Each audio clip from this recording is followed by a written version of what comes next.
Hello, today's video I'm going to go over how to change the circuit specifically for the LTV ventilator. Now before you change the circuit, you want to make sure that you have someone there with you that can ambu the patient while you're changing the circuit, because the ventilator will have to be turned off. So once you have someone bagging the patient and they're no longer on the ventilator, the first thing you're going to have to do is you're going to have to turn off the device. So in order to do that, there's a button here that says on and standby. You're going to hold this button down, and when the vent starts beeping, you just push silence reset. And now the ventilator is completely off, and now you're okay to change the circuit. Now, the easiest way to change the circuit so you don't forget where everything goes is to try to match it with the way you have it set up, okay? Now with the LTV specifically, you see that there are 3 tubes here, all right? And they're actually color coordinated because they only go one way. So you would unscrew the white piece, unscrew the yellow piece, and this one just slides off. And you pull it off, okay? Now, if you also notice on the circuit, when you're changing the circuit, you're also gonna change this adapter piece here, and that adapter piece also connects to an OmniFlex. So when you're getting ready to change the circuit, before you take the patient off the vent, make sure you have a new circuit that comes by itself, all right? Your heater wires you're gonna use, again, these are the only things that you will not replace, all right? These are gonna go with every circuit that you have. You do not have multiple cables for your heater wire. It's just the circuit, the OmniFlex, which connects straight to the trach, and this adapter that goes at the end of the circuit so that the OmniFlex can go to the trach, all right? So this adapter goes here, then your OmniFlex, and this goes straight to the trach, all right? So you would get your new circuit and open it up. When you open the circuit, you'll notice that there will be a short piece in the bag and then this long piece, okay? The short piece you're gonna connect with a 15 millimeter adapter here. It goes to this part here, which is your filter. You should also get new filters, so you're gonna also change the filter. So make sure when you're setting up to change your equipment, you have a new filter, a circuit which comes in a bag, your OmniFlex, and your adapter, okay? And again, these you're gonna reuse, this cable. So you'll take your short piece, one side will go on top of your water chamber, which you can see here, and then the other side of the short piece will have this adapter. This adapter also comes inside the circuit bag, and it connects right to your filter here.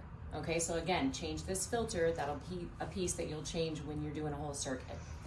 The long piece here, if you notice, it connects to your heater. These cables here can stay connected to the heater the whole time because you're not changing them, you're only changing the circuit. So when you take the circuit out of the bag, you'll notice that there will be a plastic piece in this opening here. You'll pull that plastic piece out of the new circuit because you're gonna need that opening access to put your cables in. All right, and again, leave the cables connected to the heater so you don't get confused which way they go. So this short piece here, this probe, actually plugs in right here to this opening. So you plug it all the way in, that way you have a seal. What that's doing is measuring the temperature right there as the flow of air goes into the heater to pick up the moisture. This other piece here only fits one way. It goes right here. You just slide it in. And now you're connected. The other part of this cable comes all the way to the top here. So again, you're never throwing these out. Leave the other end connected to the heater. You're just going to pull off this cap, because this cap will be on there when you open a new circuit. You're gonna off this cap, and you're gonna wanna plug this probe in. This is how the heater measures the temperature at the top of the circuit right before it goes to the patient and right when it comes out of the ventilator. All right, so make sure you push this in. And then of course, we have to reconnect our 3 pieces. Now again, you can't get this wrong because they only go one way. So the tubing that has nothing on it fits at the very bottom here.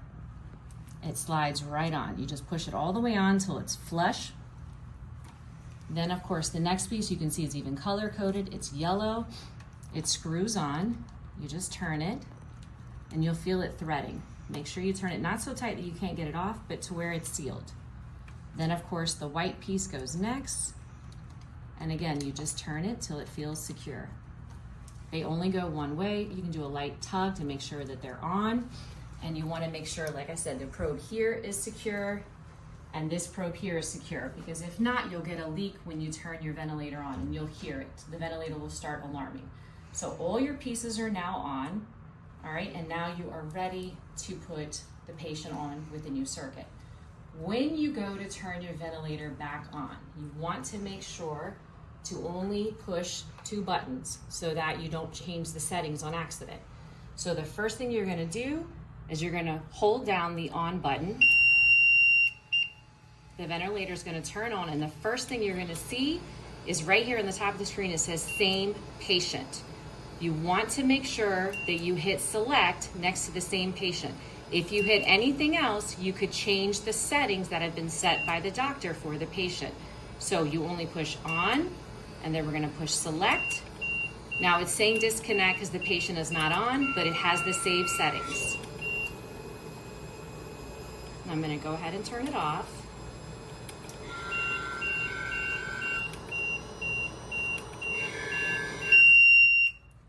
Now, you get 4 circuits a month. You also get 4 Omniflexes, and you're going to get 4 filters. If something happens after hours, and it's not that you need equipment or you need more circuits, if something's going on with the ventilator, you did everything to change the circuit, you're still getting alarms, we have a respiratory therapist on call 24 hours a day. You call the answering service. If you need another circuit, maybe you broke a circuit, you have to call during business hours,